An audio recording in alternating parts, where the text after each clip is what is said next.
When I've talked about um, organizing around landscapes and then networking the landscapes together to the scale of continents and networking across continents, there's a sort of natural logic there that you can show visually with maps and stuff. And people are like, oh, I kind of get it.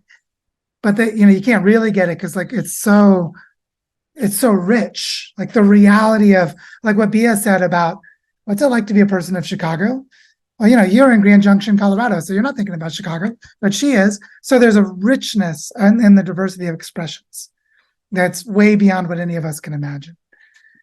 But there's another part of this that is more in the Earth Systems webinars that I've given. At least those are building in the direction of this other part, which is that human beings have never before had to create commons around subsystems of the Earth. Like, oh, how do we maintain the thermohaline circulation of the world's ocean? How do we maintain the boreal forests of the Arctic Circle? Like humans have never done anything like this before. Indigenous people never have done anything like this before. It's never needed to happen at this scale. And so the place where we're going, at least in my understanding, is to take some of the ideas of like what Steve was saying about there are these membranes around mimetic identity. So I can have an identity for a watershed or a local estuary or a specific mountain.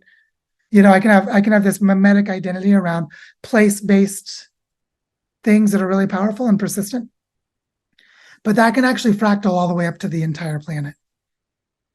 And to get to the level of the entire planet doesn't mean that everyone on Earth is holding the consciousness of the whole planet, but it's that those of us who are working on the coherence between places, like the replacement for the United Nations. Right now, the United Nations is a convening of power players of nation states, all of which are conquerors of indigenous people. So it's completely the wrong system. Its foundation is wrong from the very ground up. Nations, wrong model. Wrong model. Land systems with real biological existence, right model. That's where the bioregions comes in.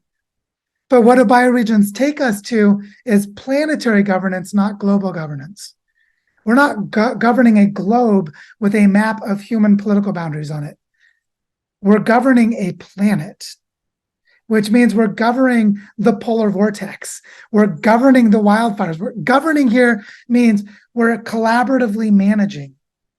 And so this is new territory. This is new. Humans have never had to do this before. And so I guess I would say that the reason I think this is possible is because we have memes like the blue marble. We have memes like, I could think of the whole Earth as an integrated system. How? The blue marble. What is it? It's a container of space with black around it with the Earth inside. It's a meme. But from there, with all of the human relationships of cooperation around shared purpose, with the rich context of place, the blue marble becomes the Earth.